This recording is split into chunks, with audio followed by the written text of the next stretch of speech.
मुच्यते। पूर्णस्य पूर्णमादाय पूर्णमेवावशिष्यते। ॐ शान्ति शान्ति शान्तिः। करारविन्देन पदारविन्दम् मुखारविन्दे विनिवेशयन्तम् वटर्षपत्रस्य पुटे शयानं बालं मुकुन्दं मनसा स्मरामि। श्री कृष्णं वंदे जगद्गुरु।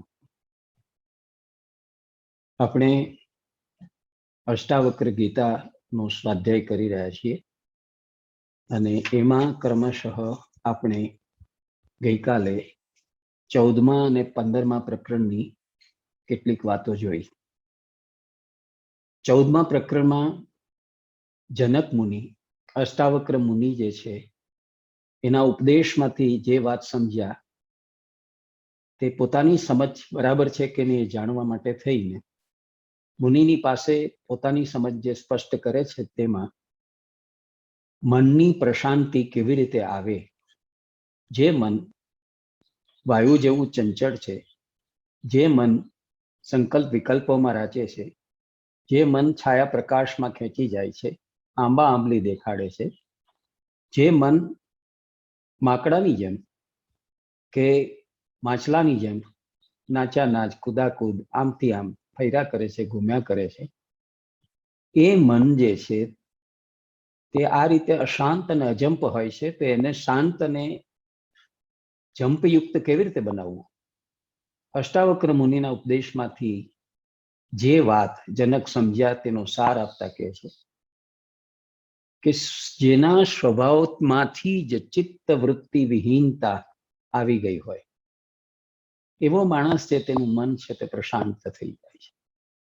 જેણે પોતાની ચિત્ત વૃત્તિઓ જે છે એ પોતે જ દખલરૂપ છે, વિક્ષેપરૂપ છે, એ જ ક્યાંક અને ક્યાંક તકલીફ કરનારી છે એવું જે સમજે છે અને પોતાની ચિત્ત વૃત્તિનો જે લોકો નિરોધ કરી શક્યા છે એ લોકોનું મન શાંત થઈ જાય છે એવું હું સમજ્યો છું. બીજી વાત એ જણાવે છે કે જ્યારે મારી કામના નષ્ટ થઈ જાય ત્યારે મારા માટે ધન સંપત્તિ શું, મિત્રો સગા સ્નેહીઓ સ્વજનો શું, અનેક પ્રકારના જે લલચાવનારા અને લોભાવનારા વિષયરૂપ ચોરો છે તે શું, અને અનેક પ્રકારની મારી જિજ્ઞાસા છે તેમાંથી જાગતા શાસ્ત્રો અને વિજ્ઞાનો, આ બધું શું તેની કોઈ મને પછી પડી હોતી નથી. આ બધી કામનાઓ મારી નષ્ટ થઈ જાય છે કે હું ધન સંપત્તિ પ્રાપ્ત કરી લઉં, હું મિત્રો સગા સ્નેહીઓ સ્વજનો પ્રાપ્ત કરી લઉં, હું અનેક વિષયો ભોગવી લઉં, હું શાસ્ત્રો જાણી લઉં અને વિજ્ઞાન જે છે તે સમજી લઉં. આ બધી જ પ્રકારની કામનાઓથી જ્યારે આપણું મન મુક્ત થાય છે ત્યારે આપણે શાંત થઈ જઈએ છીએ, મનની શાંતિ પમાય છે. અને જ્યારે આપણને ખબર પડે છે કે આપણી અંદર રહેલો માત્ર તટસ્થ રહેતો અને બધું જ ટગર ટગર સાક્ષી ભાવે જોયા કરતો આપણી અંદરનો જે આત્મા છે અને બીજી બાજુ જે ઈશ્વર એવા પરમાત્મા છે, એ બે શું છે એ જે સમજી ચૂકે છે, નૈરાશ્ય શું છે અને બંધન અને મોક્ષ શું છે તે જેને સમજ પડી ગઈ છે એવી વ્યક્તિને મુક્તિ માટેની પણ કોઈ કામના રહેતી નથી. તે મુક્તિનો પણ અભિપ્સુ રહેતો નથી. તો એનું મન એને કારણે શાંત થઈ જાય છે. જેણે મુક્તિ માટેની પણ કામના કે અભિપ્સા છોડી દીધી છે તેનું મન શાંત થાય છે. અને આ વાત સમજે કોણ? દાખલા તરીકે આપણી અંદર આપણે વિકલ્પ રહિત થઈએ અને બહારના જગતમાં આપણે સ્વચ્છંદપણે વિચરતા રહીએ તો આપણે આવી રીતે બહારના કુરુક્ષેત્રમાં અને અંદરના ધર્મક્ષેત્રની અંદર જુદી જુદી અવસ્થાઓમાં જીવતા હોઈએ છીએ. તો સંસારમાં કુરુક્ષેત્રમાં સાંસારિક જડો જથા સંબંધો અને વ્યવહારોના જટા જૂથની અંદર જે જીવતા માણસો છે તો આ નહીં સમજી શકે. એ લોકો નહીં સમજી શકે, પણ એ લોકો સમજી શકશે કે જેમણે અંદર અને બહારના જગત વચ્ચેનો ભેદ જાણી લીધો છે અને જે લોકો જાણે છે કે બહારનું આવું જે સંસારનું કુરુક્ષેત્ર છે એ ખરેખર ત્યજવા યોગ્ય છે, એ ભ્રાંતિયુક્ત છે, એ સપના જેવું છે, એ મિથ્યા છે, ખરેખર તો આપણું અંદરનું ધર્મક્ષેત્ર છે તેની અંદર આપણો પ્રવેશ, એ જે સમજી જાય છે તે લોકો મારી વાત સમજશે અને તે લોકો મનની શાંતિ પામે છે. ત્યાર પછી આટલી સમજ આવી ગયા પછી ગુરુ બરાબર સમજે છે કે ક્રમશઃ આ એક કોઈ સામાન્ય માણસ નથી. આ જનક મહારાજ પોતાને જે શિષ્ય મળ્યો છે તે સાચા અર્થમાં સાચો શ્રોતા છે, સાચો શિષ્ય પણ છે. જે કહું છું તે ધ્યાનપૂર્વક સાંભળે છે, એની ઉપર મનન કરે છે, શ્રવણ પછી મનન કરે છે, ચિંતન કરે છે, એની ઉપર વિમર્શન કરે છે, નિધિધ્યાસન કરે છે અને જે વસ્તુ બરાબર છે તેના યથાર્થ રૂપમાં પામે છે. હું જે વાત કહું છું તે પોતાના દિલો દિમાગમાં તંતો તંત ઉતારે છે. હું જે અર્થમાં સમજુ છું એ જ અર્થની અંદર એ સમજે છે અને તેમ છતાં પાછો મારી પાસે આ સ્પષ્ટીકરણ કરી લે છે. એટલે આ સાચા અર્થમાં જેને મુમુક્ષા જાગી હોય, જેને બ્રહ્મ પ્રાપ્તિ કરવાનો મનોરથ થયો હોય અને એ માર્ગે આગળ ધપવા માટે જે સંકલ્પબદ્ધ હોય એવો શિષ્ય છે. એટલે 15મા પ્રકરણની અંદર હવે આ બ્રહ્મ શું છે તેનું સ્વરૂપે સ્પષ્ટ કરી એનું વિજ્ઞાન સમજાવવાનો પ્રયત્ન કરે છે. આખી અષ્ટાવક્ર ગીતાનો આ સૌથી મહત્વનો એવો ભાગ છે. આજ સુધી તત્વજ્ઞાનની અંદર આ બ્રહ્મ વિશે ખૂબ વાતો થાય છે. અહમ બ્રહ્માસ્મિની વાતો થાય છે, અયમાત્મા બ્રહ્મની વાત થાય છે, તત્વમસીની વાત થાય છે, વિજ્ઞાનમ બ્રહ્મની વાત થાય છે.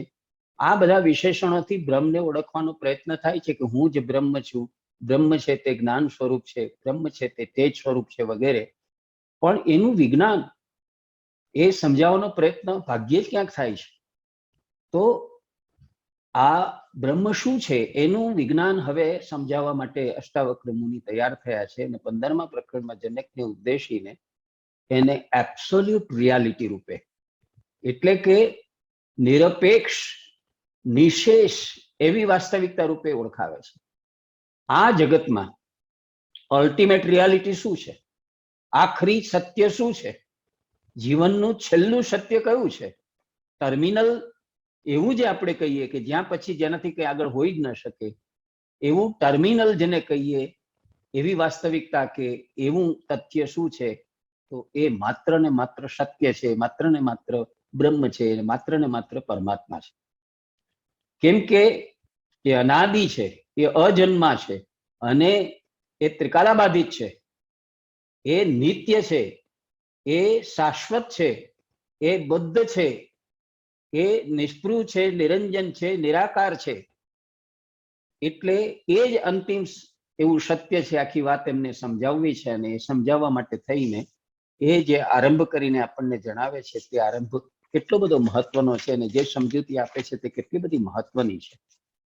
તો 15મા પ્રકરણના 20 શ્લોકની અંદર આ જે નિશેષ વાસ્તવિકતા રૂપે અંતિમ નિરપેક્ષ જે વાસ્તવિકતા છે તેનું સ્વરૂપ સમજાવતા મુનિ એને કહે છે કે સત્વ અને બુદ્ધિમાન મનુષ્ય, એટલે કે સત્વયુક્ત અને બુદ્ધિમાન એવો મનુષ્ય અને જીવન પર્યંત આખી જિંદગી જિજ્ઞાસુ વચ્ચેનો ભેદ કરી બ્રહ્મ તત્વ સમજવું પડશે. મનુષ્ય બે જાતના હોય છે. કેટલાક મનુષ્યો છે તે જિજ્ઞાસુ હોય છે પણ એમની પાસે વાતને પામી શકવાની, વાતને સમજી શકવાની શક્તિ નથી હોતી, એમની લાયકાત નથી હોતી, એમની કક્ષા નથી હોતી. એ લોકો એટલા બુદ્ધિમાન નથી હોતા કે આવી સૂક્ષ્મ વાત પકડી શકે, સમજી શકે. એટલે પહેલા શ્લોકની અંદર 15મા પ્રકરણમાં એ બંને વચ્ચેનો, મનુષ્ય વચ્ચેનો ભેદ બતાવે છે કે જિજ્ઞાસુ લોકો જે છે એને જાણવાની ઈચ્છા હોય છે, એ લોકો મથામણ પણ કરે છે પણ એમની પાસે પેલી તરતમ એવી બુદ્ધિ નથી હોતી, વિવેક શક્તિ નથી હોતી, ઔચિત્ય અનુચ્ચિતનું ભાન નથી હોતું. અને એટલે એ લોકો અને જે લોકો પાસે આવું તત્વનું અને સત્વનું જ્ઞાન છે, જે લોકો જે છે તે સારમાં સમજી શકે છે, ઈશારામાં અને સંકેતમાં સમજી શકે છે, પ્રખર મેધાવી છે, બહુ જ મોટા બુદ્ધિમાન છે, તે લોકો આ વસ્તુ સમજી શકે છે. એટલે જે લોકો એવા છે કે જે માણસ બુદ્ધિમાન છે, સત્વશીલ છે, કક્ષાવાળો છે અને એની તત્પરતા છે, એની લાયકાત પણ છે, તો એ માત્ર ઉપદેશથી જ કૃતાર્થ બની જાય છે. એવા મનુષ્યને જ્યારે આ બ્રહ્મ શું છે સમજાવવાનો પ્રયત્ન કરીએ છીએ ને, તો એ સહેજમાં આખી વાત લીલયા અનાયાસ સ્વાભાવિક રીતે સમજી જાય છે અને કૃતાર્થ થઈ જાય છે. જ્યારે પેલા જિજ્ઞાસુઓ, જેમની લાયકાત નથી, જેમની પાસે બુદ્ધિ નથી, એટલી ઊંડી સમજણ શક્તિ નથી, તો એવા લોકો જિજ્ઞાસુ હોવા છતાં એ લોકોનો સંસારનો મોહ છૂટતો નથી અને એ લોકો સંસારી અને સંસારી જ રહે છે ને પરિણામે સંસારના બંધનોનો, સંસારના હર્ષ શોકનો, સંસારના સુખ દુઃખનો, સંસારના રાગ દ્વેષનો અનુભવ કરતા ત્યાં ને ત્યાં રહી જાય છે. બ્રહ્મ તત્વનું સ્વરૂપ એ લોકો પામી શકતા નથી. આટલું ભૂમિકા રૂપે કહીને અષ્ટાવક્ર મુનિ જે છે તે હવે જનકની પાસે બ્રહ્મનું વિજ્ઞાન ખોલવાની શરૂઆત કરે છે અને કહે છે કે સૌથી પાયાની અને પહેલી વસ્તુ તું સમજી લે. કઈ વસ્તુ સમજવાનું કહે છે કે વિષયોમાંથી રસ જતો રહેવો એનું નામ મોક્ષ છે. તે પહેલા જ પ્રકરણમાં પ્રશ્ન પૂછ્યો હતો કે મોક્ષ કેવી રીતે મળે, તો પેલા મોક્ષ શું છે એ સમજી લે. મોક્ષ એનું નામ છે કે જે વિષયોમાંથી આપણો રસ છે તે ઉડાડી દે, વિષયોમાંથી આપણો રસ જતો રહે. હવે આ જગત તો વિષયોથી જ ભરેલું છે. કેટલા આકર્ષક, કેટલા પ્રલોભક, કેટલા લલચાવનારા, કેટલા સુંદર, કેટલા આપણી ઇન્દ્રિયોને આકર્ષનારા, આપણા મનને મોહી લેનારા, આપણી બુદ્ધિને ભ્રષ્ટ કરનારા કેટલા વિષયો છે આ સંસારની અંદર.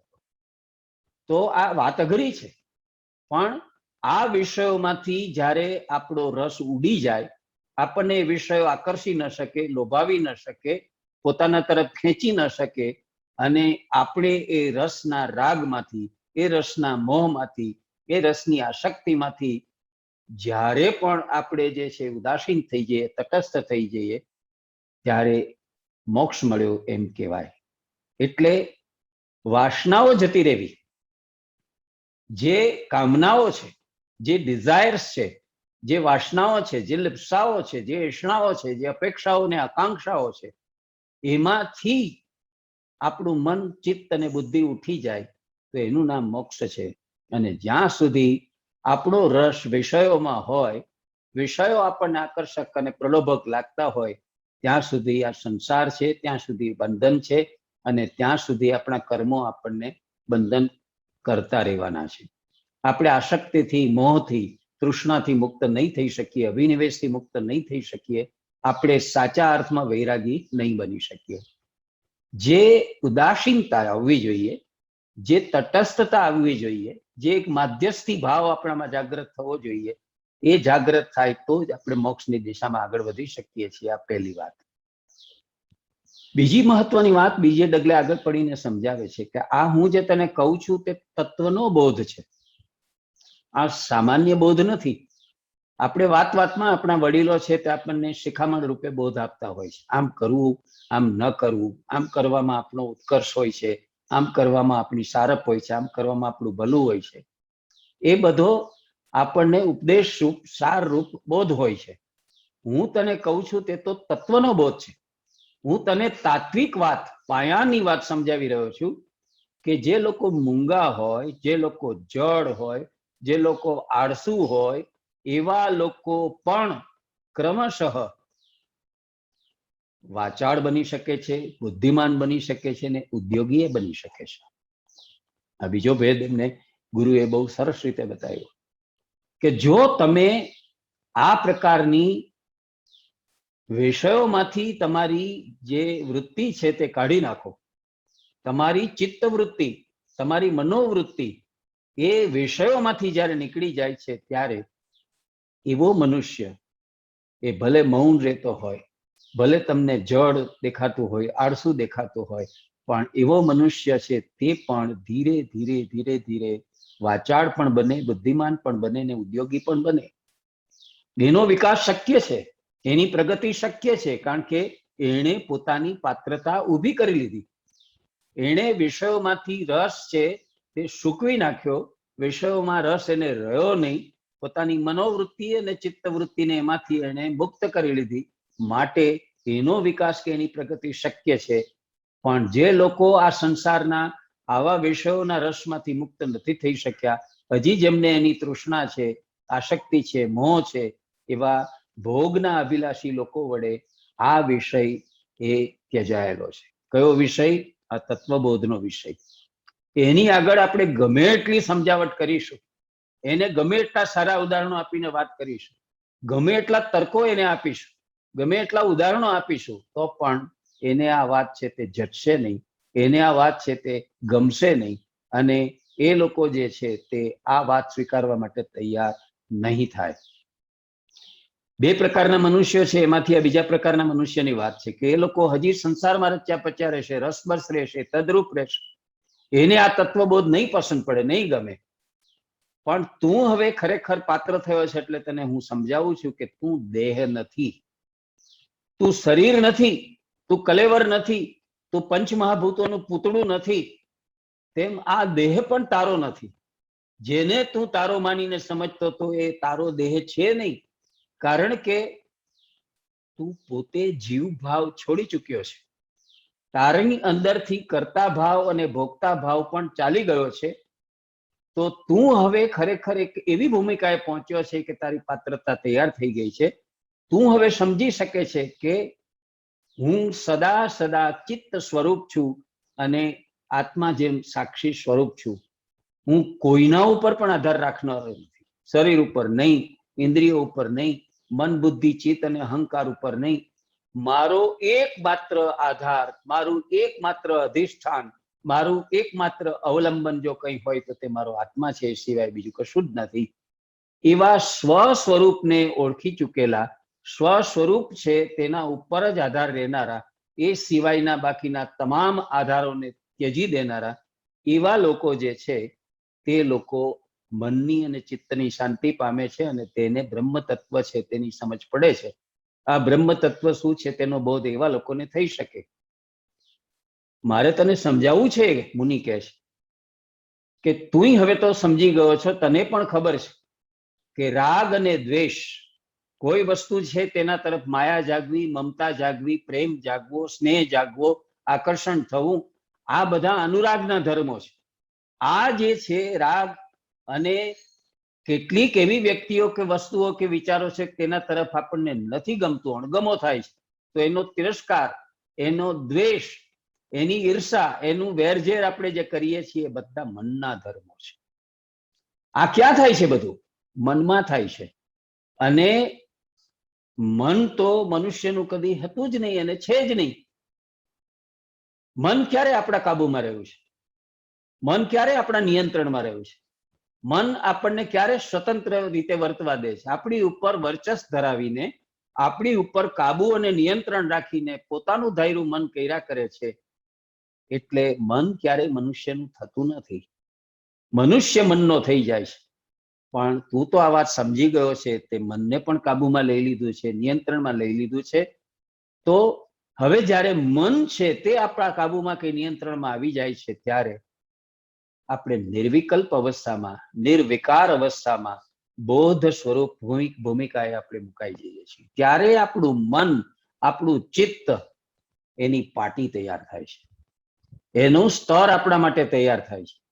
જ્યારે આ વસ્તુ બને ત્યારે આપણે આ પણ સમજી જઈએ કે અહંતા અને મમતા, રાગ અને દ્વેષ, આસક્તિ અને અભિનિવેશ, ગમા અને અણગમા, માન અને અપમાન, જય અને પરાજય, આશા અને નિરાશા, સુખ અને દુઃખ, હર્ષ અને શોક, આ બધાય મનના ધર્મ છે. શા માટે આપણા ઉપર મનને આપણે જે છે તે અધિકાર આપી દેવો જોઈએ, અને શા માટે આપણે મનને વશવર્તીને જીવવું જોઈએ? મન આપણું સ્વામી બની જાય અને એના ધર્મોથી આપણા જીવનમાં આપણને જીવાડે તો એ કેમ કામ આવે? હવે જો તને ખબર પડી જાય કે આ તારા આત્માના ધર્મો નથી, આ તો મનના ધર્મો છે. આત્માને તો આમાંની કોઈ વસ્તુ લાગતી વળગતી નથી. આત્માને કોઈનો રાગ નથી, આત્માને કોઈનો દ્વેષ નથી, આત્માને કોઈની અહંતા નથી, આત્માને કોઈની મમતા નથી, આત્માને કોઈની આસક્તિ નથી, આત્માને કોઈનો અભિનિવેશ નથી. આત્મા કોઈમાં લપેટાતો નથી, લિપ્ત નથી થતો, ખેંચાતો નથી. એ કેવો છે? નિર્વિકલ્પ છે, નિર્વિકાર છે, બોધ સ્વરૂપ છે. આ આત્મા આ બધાથી અસંગ છે. આ આત્મા આ બધાથી અસ્પૃષ્ટ છે. આ કેવો છે? નિષ્પૃહ. એને કોઈ સ્પૃહા જ નથી. એટલે એની પાસે કોઈ મનની જેમ સંકલ્પ વિકલ્પ નથી. એની પાસે મનની જેમ કોઈ વિકારો પણ નથી. મન છે તો વિકાર છે, મન છે તો વિકલ્પ અને સંકલ્પ છે, પણ મન જ નથી તો એ લોકો આત્મબોધરૂપ થઈ ચૂક્યા હોય છે. જે લોકો આવી રીતે પોતે પૂર્ણ છે, મનથી, બુદ્ધિથી, ચિત્તથી કે અહંકારથી જીવતા નથી. હું કરતા છું, હું ભોગતા છું, મારા વડે આ થયું, હું આ કરી શકું છું, એ વાતનો જીવભાવ પણ જેમાંથી જતો રહ્યો છે, જેણે પોતાના મન, બુદ્ધિ, ચિત્ત અને અહંકારને કાબુમાં લઈ લીધા છે, અને જે સમજે છે કે આ દેહ અને ઇન્દ્રિયો છે એ પણ મારી નથી, એ પણ જતી રહેવાની છે, એવી વ્યક્તિ જે છે તે નિર્વિકલ્પ, નિર્વિકાર અને બોધ સ્વરૂપ બની જાય છે. તે આત્મ સ્વરૂપને પામી શકે છે, તે બ્રહ્મને ઓળખી શકે છે. આવો આત્મવાન અહંકાર અને મમત્વથી, સંતાપોથી, દુઃખ અને શોકથી, વૃદ્ધિ અને હાનિની પ્રકૃતિથી પર થઈ જાય છે. જે મનુષ્ય આ વાત સમજી જાય છે, આ તાત્વિક વાત છે, આ પાયાની વાત છે, આ બેઝિક છે. બધા આ જે બેઝિક્સ ને સમજી જાય છે, આ પાયાની વાત જે લોકો સમજી જાય છે તત્વની, એ લોકો શું શું લાક્ષણિકતા ધરાવે છે? તો કે છે આવા લોકો મમત્વથી અને અહંકારથી મુક્ત થઈ જાય છે. તાપ, સંતાપ, પરિતાપથી મુક્ત થઈ જાય છે. દુઃખ, શોક, હર્ષથી મુક્ત થઈ જાય છે. વૃદ્ધિ અને હાનિ, લાભ અને ગેરલાભ, ખોટ અને નફો, એવી જે મનુષ્ય સહજ પ્રકૃતિ છે, એવો જે મનુષ્યનો સ્વભાવ છે, એનાથી ઉપર ઉઠી જાય છે, એનાથી મુક્ત થઈ જાય છે, એનાથી પર થઈ જાય છે. આ બધા પ્રકૃતિના ધર્મો છે. પ્રકૃતિ એ માયા છે, પ્રકૃતિ તે અવિદ્યા છે, અને એ અવિદ્યાને કારણે, એ માયાને કારણે તમે અહંકારી બનો છો. તમારામાં મમતા જાગે છે, તમારામાં અહંતા જાગે છે, તમે તાપ, સંતાપ, પરિતાપ અનુભવો છો, તમે શોક સંતપ્ત થાવ છો, યાતના, પીડા અને આ બધું ભોગવો છો, તમારામાં લાભ અને હાનિની ગણતરીઓ આવે છે. આ બધા પ્રકૃતિના ધર્મો છે. તો એનાથી જ્યારે તમે પર થઈ જાઓ છો, ત્યારે ખરેખર તો તમે જ્ઞાન સ્વરૂપ આત્મા છો, એ વાત ઉપર આપણે આવી પહોંચીએ છીએ. તો આપણે પોતે જ્ઞાન સ્વરૂપ આત્મા છીએ. આપણે શરીર નથી, આપણી ઇન્દ્રિયો નથી, આપણે મન, બુદ્ધિ, ચિત્ત અને અહંકાર જેવા અંતઃકરણો નથી. આપણે પોતે આત્મા છીએ. આ વાત મારે તને ઘૂંટી ઘૂંટીને કહેવી છે, અને એટલે કહું છું કે આ વાત ઉપર શ્રદ્ધા રાખ, શ્રદ્ધા રાખ અને શ્રદ્ધા રાખ. જો તું જ્ઞાનાત્મા છો તો તું એકમાત્ર અવ્યય, શાંત, નિર્મળ અને ચિદાકાશ રૂપ છો. આ વાત ગણીને ગાંઠે બાંધી લેવા જેવી છે. આ વાત હૃદયમાં ઉતારી લેવા જેવી છે કે જે માણસ પોતે આત્મા છે, આત્મા સિવાય કશું નથી, શરીર નથી, ઇન્દ્રિયો નથી, અંતઃકરણ નથી, એવું જે સમજી જાય છે અને પામી જાય છે, તે લોકો જ્ઞાનાત્મા છે. અને તે પોતે સમજી જાય છે કે પોતે નાશ ન પામે તેવો વ્યયલક્ષી નહીં, અવ્યય છે. પોતે અનેક નહીં, એક જ છે. પોતે અશાંત નહીં, શાંત છે. પોતે ખરડાયેલો કે રજેટાયેલો નહીં, નિર્મળ કે વિમલ છે. અને પોતે ચિદાકાશ રૂપ છે. પોતે જ આવો નિરભ્ર, આવો સ્વચ્છ, આવો શાંત આકાશ રૂપ છે. એવી જે વ્યક્તિ છે, જે સાચા અર્થમાં જ્ઞાનાત્મા થઈ ચૂકી છે, તેને નથી જન્મ, તેને નથી કર્મ, નથી અહંકાર, કોઈ વસ્તુ નથી. શું કામ નથી? તો કે છે જેમ બધા ઘરેણા, ચાહે બાજુબંધ હોય, ચાહે કંગન હોય, ચાહે એરિંગ હોય, ચાહે કોઈ પણ પ્રકારનું સોનાનું બનેલું ઘરેણું હોય, તો અંતે તો એ સોનું જ છે. તેમ આ વ્યક્તિ પણ, આવી વ્યક્તિ પણ આ હું છું અને આ હું નથી એવા ભેદભાવથી મુક્ત થઈ જાય છે. બધું જ આત્મા છે એમ નિશ્ચય કરીને જીવે છે. સાચી સમજનો ઉદય આવી જાય છે એની પાસે, જ્ઞાનોદય થાય છે. સાચું જ્ઞાન એની અંદર આવે છે. ફિલોસોફીમાં, તત્વદર્શનમાં, ભારતીય તત્વદર્શનમાં પાયાની વાત એ છે કે જ્ઞાનનો અર્થ છે આત્મજ્ઞાન. જેને પોતાના સ્વનું ભાન થયું, જેને પોતાના નિજત્વનું ભાન થયું, પોતાના આપોપુનું, પોતાના પોતિકાપણાનું, પોતાની સેલ્ફ સેમનેસનું, એવી જે વ્યક્તિ છે તે સમજે છે કે આ હું અને આ તે, આ મારું અને આ તમારું, આ હું મારું છે અને આ તમારું છે, મારાથી આ જુદું છે, એવા બધા ભેદભાવ છોડીને આ બધું જ આત્મ સ્વરૂપ છે, આ બધું આત્મવત છે, એક જ આત્માના આ બધા સ્વરૂપો છે એવું નિશ્ચય કરી અને જીવે છે અને તેથી સુખી થાય છે. હવે મારે આટલું કીધા પછી તને વધારે સમજાવવાની જરૂર નથી. મારે તને એટલું જ ખાલી કહેવું છે કે આજ સુધી પ્રકૃતિએ સર્જેલી માયા અને અવિદ્યાને કારણે તું અજ્ઞાનની અવસ્થામાં હતો. તારી વિવેક બુદ્ધિ ખીલી નહોતી અને તું જે છે તે તારું અસલી, અદલ, સાચું, ખરેખરું સ્વરૂપ નહોતો સમજી શક્યો. એ અજ્ઞાનને કારણે જ આ વિશ્વ છે તે તને સાચું જણાતું હતું. આ વિશ્વ તને આકર્ષક લાગતું હતું, વૈવિધતાયુક્ત અને વૈચિત્ર્યયુક્ત લાગતું હતું, તને ગમતું હતું. વસ્તુતઃ ખરેખર તો તું એકલો જ છે. આ સંસાર, આ જગત, આ જીવન, આ જીવો, આ આજુબાજુની સૃષ્ટિ, આ આજુબાજુના જેને કઈએ પ્રકારના માણસો કઈ છે નહીં. તારાથી પર એવો કોઈ બદ્ધ કે મુક્ત સંસારી છે જ નહીં. શું કામ એમ કહે છે? એટલા માટે કે તારા આત્મામાં જ તું છો. બધા આત્માઓ જ છે અને બધા એક જ આત્માઓ છે, એટલે બધા તારી અંદર જ છે. અને માટે તું સંસાર સાગરમાં એકલો જ હો. તું આખા સંસાર સાગરમાં જ્યારે આત્મવાન બની જાસ, જ્ઞાનવાન બની જાસ, ત્યારે તું એકલો છો. અને એકલો છો છતાં કેવો છો? એકમેવા દ્વિતીયમ. જેનો જોટો ન જડે તેવો તું એકલો બની જાય છે, અપવાદરૂપ તું બની જાય છે, કારણ કે તને બંધન પણ નથી અને મોક્ષ પણ નથી. જ્યારે બીજાને આપણે ભેદભાવ કરીને અલગ કરીએ છીએ ત્યારે એની સાથે સંબંધોની કડીઓ, એની સાથે વ્યવહારની કડીઓ, એની સાથે ગમા અણગમાના પ્રસંગો, એની સાથે સારા માઠા અનુભવના પ્રસંગો બધું બન્યા કરે છે. અને એને કારણે આપણામાં રાગ અને દ્વેષ છે તે જન્મે છે.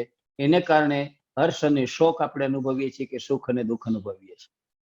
પણ બધું જ મારામાં છે ને હું બધામાં છું. આવો એકત્મ ભાવ જ્યારે આત્મવાન કે જ્ઞાનવાન થઈએ, જ્યારે આવી જાય છે, ત્યારે આપણે હવે કોઈ બંધન થતું નથી. કારણ કે આપણી ઈચ્છાઓ છૂટી ગઈ છે, આપણી કામનાઓ છૂટી ગઈ છે, વાસનાઓ, લીપ્સાઓ, એષણાઓ, આકાંક્ષાઓ બધું આપણું છૂટી ગયું છે.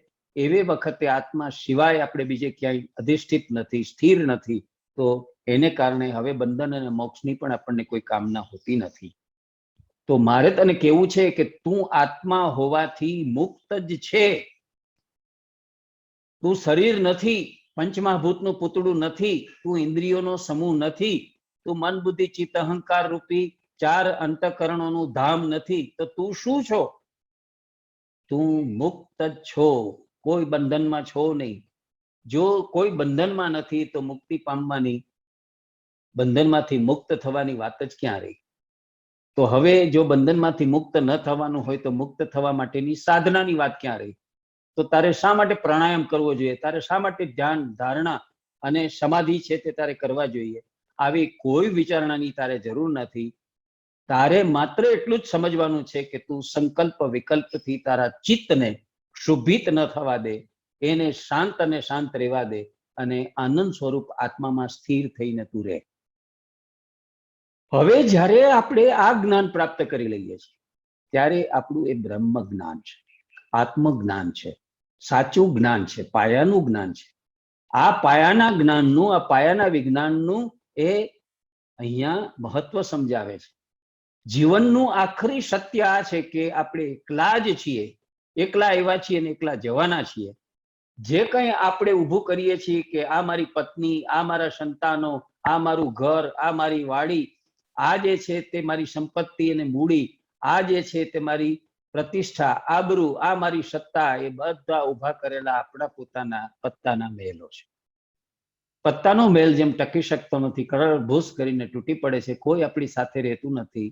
આપણે એકલા જ હતા, એકલા જ જવાના છીએ. અને એ આપણે જ્યારે છીએ ત્યારે હવે આપણે મનને જીત્યું હોવાને કારણે, વૃત્તિઓને, ચિત્તવૃત્તિઓને જીતી હોવાને કારણે હવે સંકલ્પ વિકલ્પથી આપણા ચિત્તને ક્યારેય ક્ષુભિત હવે આપણે થવા દેવાનું નથી. ક્યારેય બીજા વાતમાં, વિચારમાં, ભાવમાં, ભાવનામાં જવાનું નથી. એને બદલે આત્મસ્થ થઈ આત્મ શાંતિમાં ગરકાવ થવાનું છે. આનંદ સ્વરૂપ આત્માની અંદર સ્થિર થવાનું છે. તો 15મા પ્રકરણના 15 શ્લોકની અંદર આટલી વાત જે છે તે એમણે કરી. અને હવે આગળ વધતા વધતા એ સમજાવે છે કે તું નિશ્ચય કરી સંકલ્પબદ્ધ બની અને સુખી થા. અને હવે 16મા શ્લોક, તારા અજ્ઞાનથી જ આ વિશ્વ છે તે ભાષિત થઈ રહ્યું હતું. તું સંસારની અંદર મોહિત હતો આસક્તિને કારણે, પેલી પ્રકૃતિને કારણે, પણ વસ્તુ તો તું એકલો જ છે. તારાથી જુદું બીજું કોઈ છે નહીં. કોઈ સંસારી નથી, કોઈ અસંસારી નથી. જો કઈ છે જ નહીં તારા સિવાય, કારણ કે તું જ બધામાં છે ને બધા તારામાં છે. આપણે જ્યારે આત્મવત થઈએ છીએ, આત્મ સિદ્ધ થઈએ છીએ, આત્મવાન થઈએ છીએ, જ્ઞાનવાન થઈએ છીએ, ત્યારે આપણને સમજાય છે કે પ્રભુનો ખેલ એવો છે કે જે કંઈ આપણી આજુબાજુમાં છે, જે કંઈ આપણી સામે કે આપણી ઉપર કે આપણી પાછળ કે આપણી નીચે છે, એ બધું જ આત્મા જ છે. તો આપણે જ છીએ સર્વત્ર. તો પછી આપણે બંધનમાંય નથી, આપણે મુક્તિની કલ્પનાય નથી કરવાની, આપણે અસંસારી થવાની ક્યાં જરૂર છે? આ બધું જે ભાસતું હતું તે આપણા અજ્ઞાનને કારણે ભાસતું હતું. અને પછી હવે કહે છે કે ભ્રાંતિ માત્રમ ઇરમ વિશ્વમ ન કિશ્ચિદ દિતિ નિશ્ચયો નિર્વાસન સ્ફૃતિ માત્ર ન કશ્ચિદીવ શામ્યતિ. આ દેખાતું વ્યવહારનું જગત, આ સંસાર, એ ભ્રાંતિરૂપ વિશ્વ કાંઈ જ નથી, એવો મનમાં નિશ્ચય કરી વાસના રહિત અને કેવળ ચૈતન્ય સ્વરૂપ થઈને જીવનારો મનુષ્ય જાણે કાંઈ છે જ નહીં. કોઈ સુખ નથી, કોઈ દુઃખ નથી, કોઈ શોક નથી, કોઈ સંતાપ નથી, કોઈ આશા આકાંક્ષા નથી, કોઈ વિવક્ષિત કે વિક્ષેપ કરે એવું તત્વ નથી. એમ બનીને શાંત થઈ જાય છે. એ પોતે બ્રહ્મ તત્વને પામે છે. એટલે કે આ જગતને અને આ જીવનને જે ભ્રાંતિરૂપ સમજી શકે છે, એવો નિશ્ચય કરી અને જે માણસ છે તે તમામ પ્રકારની કામનાઓ, વાસનાઓ, લિપ્સાઓથી મુક્ત થઈને પોતે સાચા અર્થમાં ચૈતન્ય સ્વરૂપ છે એમ સમજીને આત્માની અંદર સ્થિર થઈ જાય છે, ત્યારે પાક્કો અને સાચો શાંત પુરુષ બની જાય છે. એક એવ ભવા ભો વાસદસ્તિ ભવિષ્યતિ ન તે બંધ અસ્તિ મોક્ષો વા કૃતકૃત્ય સુખમ ચરઃ. તો એનો અર્થ એ છે કે સારાય સંસાર સાગરમાં, જો એને માટે શબ્દ વાપર્યો છે અંબોધી ભવામ મોભા અષદી ભવિષ્યતિ, આ જે છે તે સારાય સંસારમાં એક તું જ હતો, છે અને હોઈશ. તને બંધન પણ નથી, તને મોક્ષ પણ નથી. માટે તું હવે તારી કોઈ અધૂરપોનો વિચાર કર્યા વિના તારા જીવનને સાર્થક અને કૃતાર્થ સમજીને સુખી થઈ જા. જ્યારે માણસ આવો બ્રાહ્મી સ્થિતિનો અનુભવ કરે છે, બ્રહ્મ ભાવનો અનુભવ કરે છે, આત્મભાવનો અનુભવ કરે છે, બધા પોતાનામાં છે ને પોતે બધામાં છે, બધું એકરૂપ જ્યારે જોતા અને સ્વીકારતો થઈ જાય છે, ત્યારે એ માણસ જે છે તે સાચું અધ્યાત્મ પામી જાય છે. જે સાચું અધ્યાત્મ પામે છે, કે જે પિંડે છે તે બ્રહ્માંડે છે ને જે બ્રહ્માંડે છે તે પિંડે છે. હું આ સંસાર સાગરની અંદર કોઈ તરંગ નથી, બલકે સંસાર અને જીવન છે તે મારા આખા અસ્તિત્વના મહાસમંદરમાં ઉઠેલો એક તરંગ છે. એ કાંઈ છે જ નહીં, બધું જ હું છું એવું સમજીને જે લોકો જીવવાનો પ્રયત્ન કરે છે તે લોકો કૃતાર્થ થઈ જાય છે. મા સંકલ્પ વિકલ્પ અભ્યામ ચિતમ ક્ષોભય ચિન્મય ઉપશામ્યમ સુખમ તિષ્ઠ સ્વાત્મા જ્ઞાનંદ વિગ્રહે. તું હે જનક ચિત્ત સ્વરૂપ છો, તું ચૈતન્ય સ્વરૂપ છો. સંકલ્પ વિકલ્પથી તારા ચિત્તને ક્ષુભિત ન કર, એને ડખોડાવા ન દે, એને ડોહડાવા ન દે. શાંત બની આનંદ સ્વરૂપ આત્મામાં સ્થિર થઈ જા. આપણી સ્થિતિ તો કેવું છે કે આપણને કાંઈ પણ શાંત અને સ્થિર હોય તો ગમતું નથી. કવિ નર્મદ જેમ ગાતો હતો, જટ ડોળી નાખો આ મન જડ થંભેલું. આપણા મનનું જડ છે એ પણ જો થંભી ગયું હોય, વિચારો ના આવતા હોય, ભાવનાઓ ના ઉઠતી હોય, તર્ક ના આવતા હોય, કલ્પનાઓ ના આવતી હોય, શંકા ન થતી હોય, સંશયો ન થતા હોય, તો આપણે દુઃખી થઈએ છીએ. જેમ પાણીને આપણે ડોહળું કરી નાખીએ છીએ, ગુમાવીને અંદર લાકડાઓ નાખીને ફેરવા વલોવા કરીએ, એમ આ સંસારમાં વલોણાની પ્રવૃત્તિ આપણે કર્યા કરીએ છીએ. હાથે કરીને પેટ ચોડીને સૂર ઉભું કર્યા કરીએ છીએ. શેનાથી કરીએ છીએ? સંકલ્પ અને વિકલ્પ. આમ કરીશ તો આમ થશે, આમ થશે તો તેમ થશે, આમ મારે કરવું જોઈએ કે ન કરવું જોઈએ. એકવાર પ્રયોગ કરી જોઉં, પ્રયોગ કરતા જે સારું ફળ આવે તો આગળ વધીશ, નઠારું ફળ આવે તો અટકી જઈશ. આવા સંકલ્પ વિકલ્પમાંથી, આવી ભાવ દ્વિધામાંથી, આવી દોલાયમાન અવસ્થામાંથી માણસ બહાર જ નથી આવતો, અને પરિણામે એનું ચિત્ત છે તે ક્યારેય અજંપ ને અજંપ રહે છે, જંપીને શાંત નથી થતું, સ્થિર નથી થતું. એટલે કે છે કે આ બધું તારા માટે છે નહીં. તું પોતે જ ચિત્ત સ્વરૂપ છો, તું પોતે જ ચૈતન્ય છો. સંકલ્પ વિકલ્પ વાળું મન અને વૃત્તિઓથી ઘેરાયેલું ને દોહડાયેલું ચિત્ત બધું તે છોડી દીધું છે. તો હવે ફરીથી એને ક્ષુભિત ન થવા દેતો, ફરીથી એના વિશે ચિંતન મનન કરતો નહીં, શાંત બની જા. માણસ જ્યારે પોતાની અંદર ઉતરીને પોતાના આત્માની શાંતિનો અનુભવ કરવા લાગે છે, એની સાથે એકરૂપ થઈને, ત્યારે સાચા આનંદનો અનુભવ થાય છે. ને એ અનુભવ એવો છે અકલ્પ્ય, જેનું ભાષામાં વર્ણન ન થઈ શકે, જેનું કથન ન થઈ શકે. એવું પોતાના આત્મામાં સ્થિર થઈ જા, એમ જનકને ઉદ્દેશીને કહે છે. અને છેલ્લે કહે છે, ત્યજેવ ધ્યાનમ સર્વત્ર મા કિંચિદ ધ્રુતિ ધારય આત્મા ત્વમ મુક્ત એવાસી કિમ વિમૃશ્ય કરીષ્યસી. મારે તને સમજાવવું છે કે જો તું આ સમજી ગયો હો, આ વસ્તુ તું તારા જીવનમાં આચરણમાં મૂકી શકે એમ હો, તો હવે તારે નથી તો કોઈ યોગ કરવાની જરૂર, કે હું પ્રાણાયામ કરી લઉં, હું આસનો કરી લઉં, હું મુદ્રાઓ ધારણ કરું, હું વસ્ત્રો એવા ધારણ કરું, હું જટા ધારણ કરું, હું કૌપિન પહેરું, હું બેરખા લગાવું, હું કરતાલ વગાડું, હું વનમાં જાઉં, સંન્યાસી થઈ જાઉં, અથવા હવે હું જે છે તે ધ્યાન ધારણા આ બધું કરું. બધાનો ત્યાગ કરી દે, કોઈ કામ કરવાની જરૂર નથી. આ બધા ક્રિયાકાંડો છે. આ બધા જે છે તે શું છે? રિચ્યુઅલ્સ છે. ખોટા છે એમ કહેવાનો અર્થ નથી, પણ જે માણસ અધૂરો છે, અજ્ઞાની છે, હજુ અવિદ્યામાંથી પૂર્ણ મુક્ત નથી થયો, એને માટે આ બધું જરૂરી છે.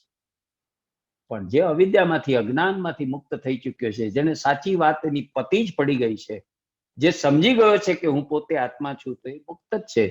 પછી હવે બીજી કોઈ વાતનો, બીજી કોઈ પ્રણાલીનો, બીજી કોઈ પદ્ધતિનો, બીજી કોઈ સાધનાનો વિચાર કરવાની જરૂર જ ક્યાં છે? તો આટલી વાત એકદમ સ્પષ્ટ રીતે અષ્ટાવક્ર મુનિ સમજાવે છે કે તમે ખરેખર તમારા વ્યવહારિક, સાંસારિક એવા દુઃખમય જીવનમાંથી, વાસનામય જીવનમાંથી મુક્ત થઈને અધ્યાત્મમય જીવનમાં જો આગળ વધવા માંગતા હો, તો તમારે આટલું જ કેવળ કરવાનું છે. તમારા પોતાના નીજના આંતરિક એકત્વમાં જઈને આત્મામાં સ્થિર થવાનું છે. આત્માની અંદર રહેલી શાંતિ અને આનંદની અનુભૂતિ છે તેનો અહેસાસ કરવાનો છે. અંદર જતા શીખો. આ કુરુક્ષેત્ર છે એ ક્ષેત્ર છોડી દો અને અંદર રહેલું જે ધર્મ ક્ષેત્ર છે તેની અંદર પ્રવેશો. એની અંદર પણ મનને વિહરવા ન દો, ચિત્તને ઘૂમવા ન દો, બુદ્ધિને ભટકવા ન દો, અહંકારને તો પ્રવેશવા જ ન દો.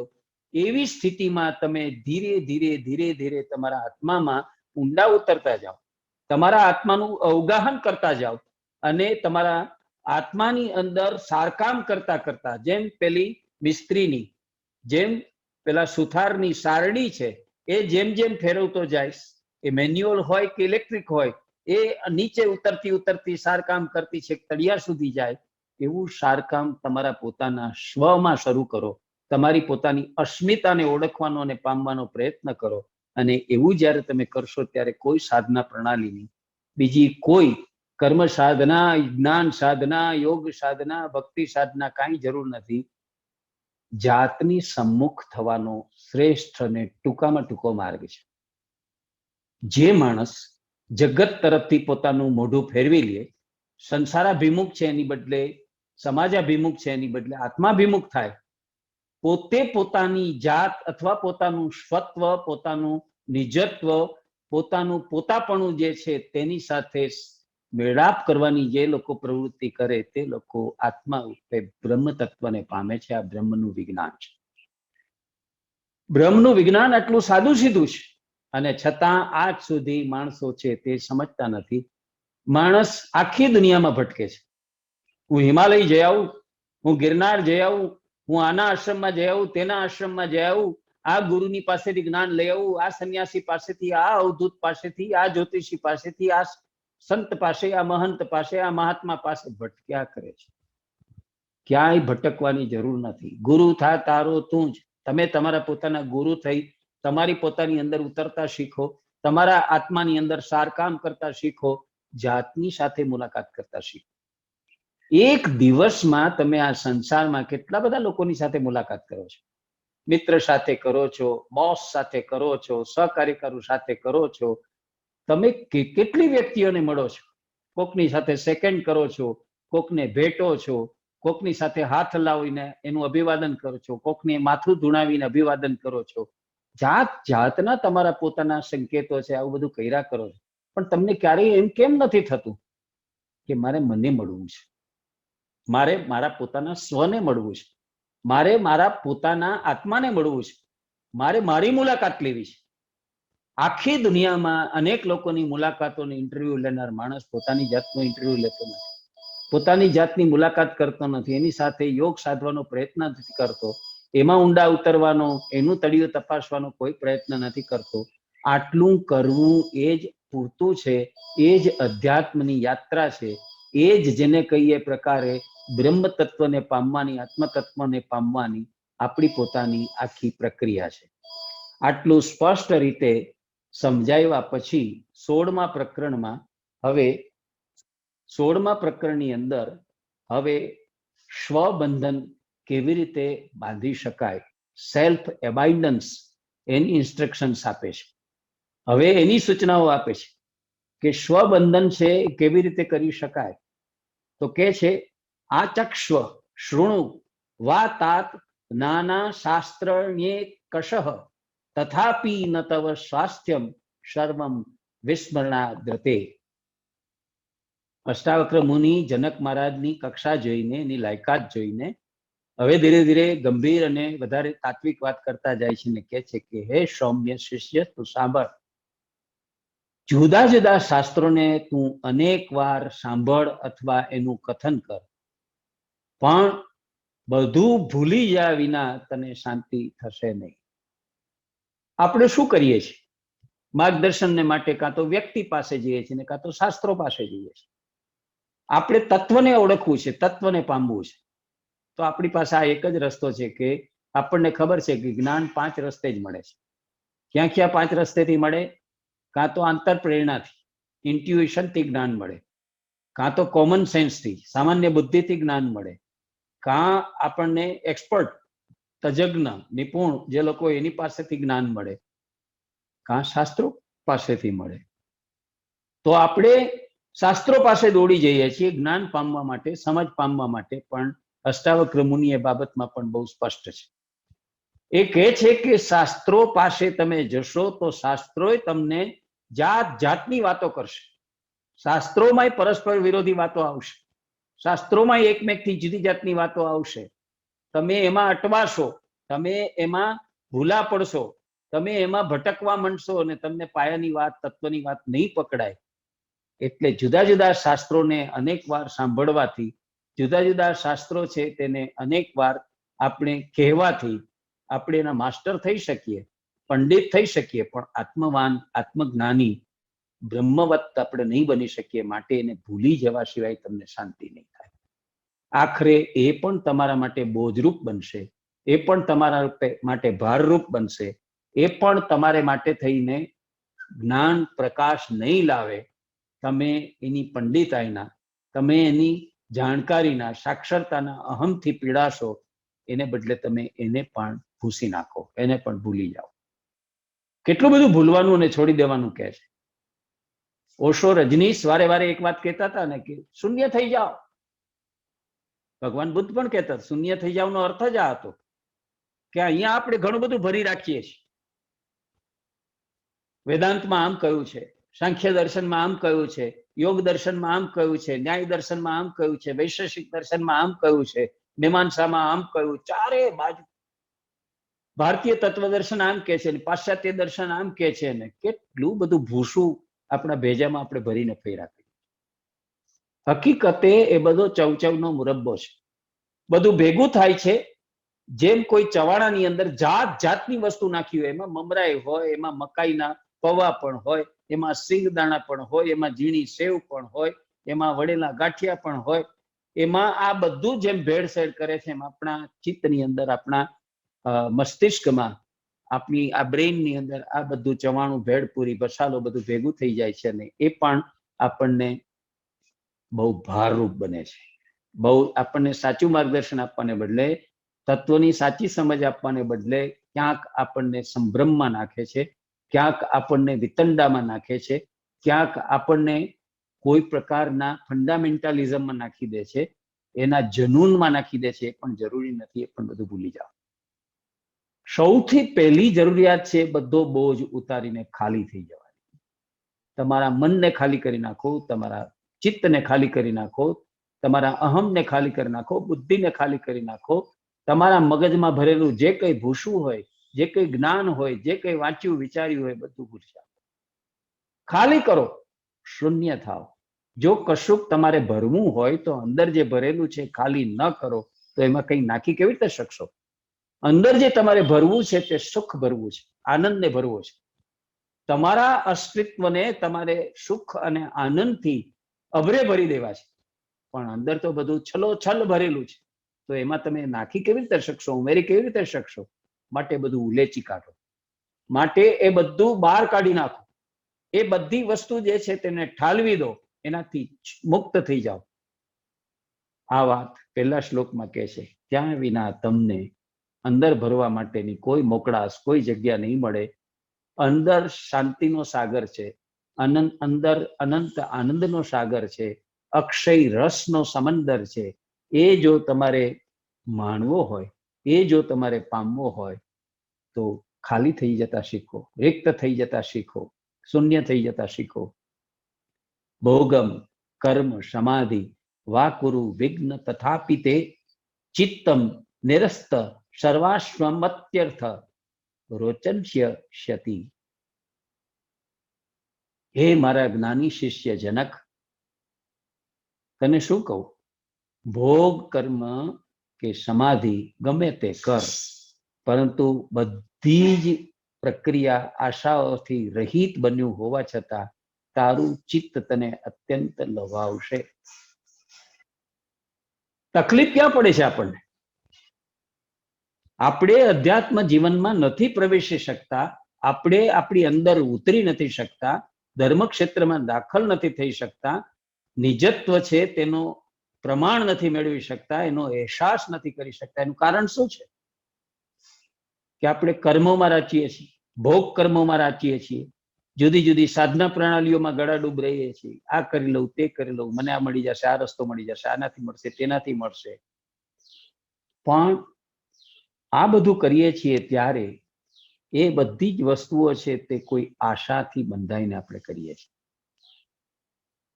હું કર્મના માર્ગે જે પહોંચી જાઉં, હું જ્ઞાનના માર્ગે પહોંચી જાઉં, હું ભક્તિના માર્ગે પહોંચી જાઉં, હું યોગના માર્ગે પહોંચી જાઉં, કયા હાઈવેથી હું અંદર પહોંચું, કયો રાજમાર્ગ છે મારે માટે, બસ એની ચિંતા રહ્યા કરશે.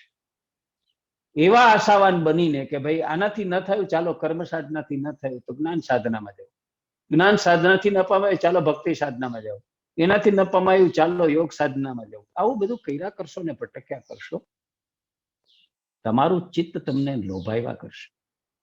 જેમ એક સંત મહંતથી તમને સંતોષ નહીં થાય, જેમ એક મહાત્માથી કે એક પંડિતથી, જ્ઞાનીથી તમને સંતોષ નહીં થાય ને તમે અનેક પાસે જશો અને એ લોકોના જુદા જુદા અભિપ્રાયોથી મૂંઝાશો, ગૂંચવાશો, એવું જ આમાં પણ થવાનું છે.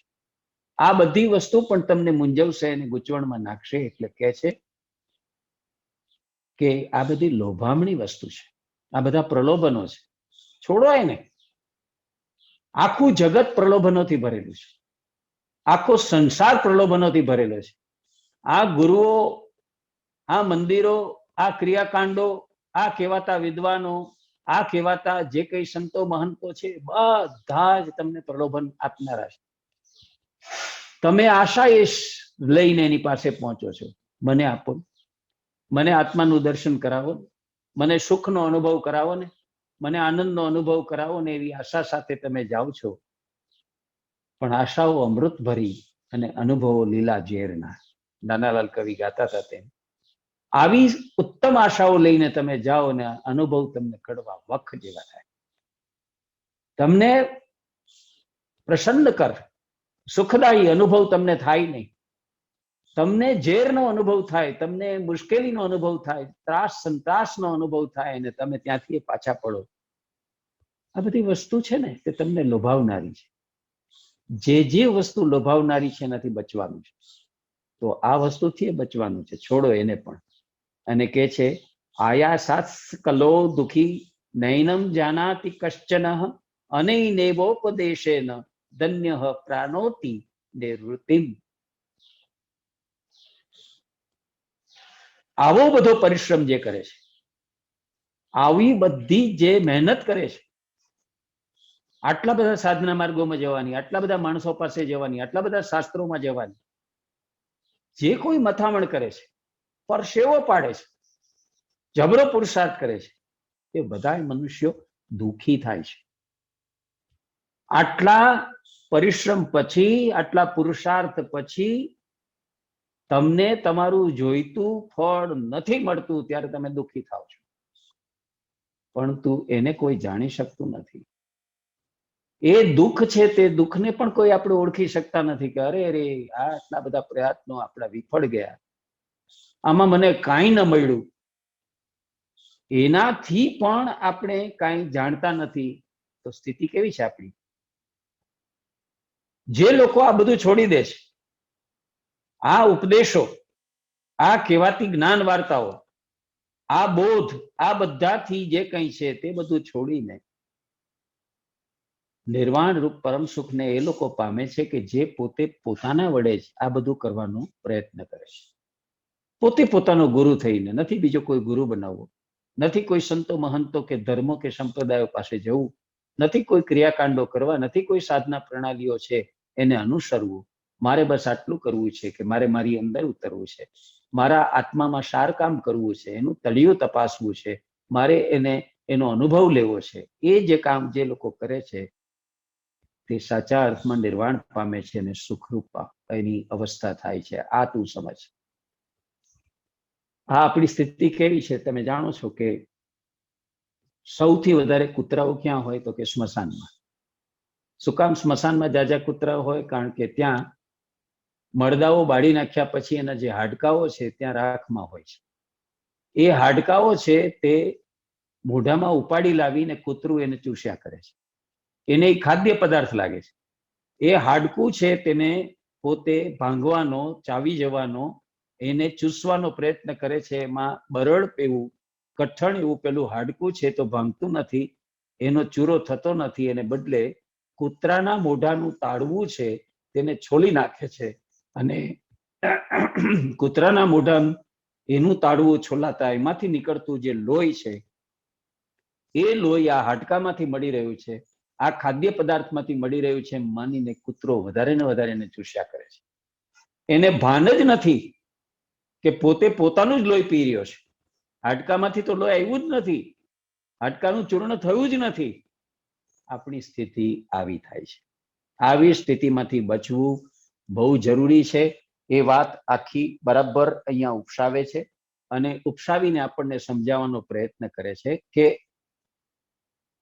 દુઃખી આપણે થઈએ છીએ આટલો બધો પરિશ્રમ કર્યા પછી તે એટલા માટે કે આટલી મહેનત, આટલું પરાક્રમ, આટલો પુરુષાર્થ કર્યા પછી એ એળે ગયો, નકામો ગયો, મને મન વાંછિત ફળ મળ્યું નહીં, મને આનંદનો કે સુખનો અનુભવ થયો નથી, મને નિર્વાણ ન મળ્યું.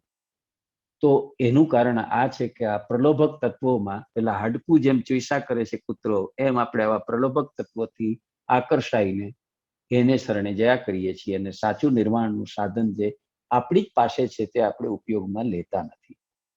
વ્યાપારે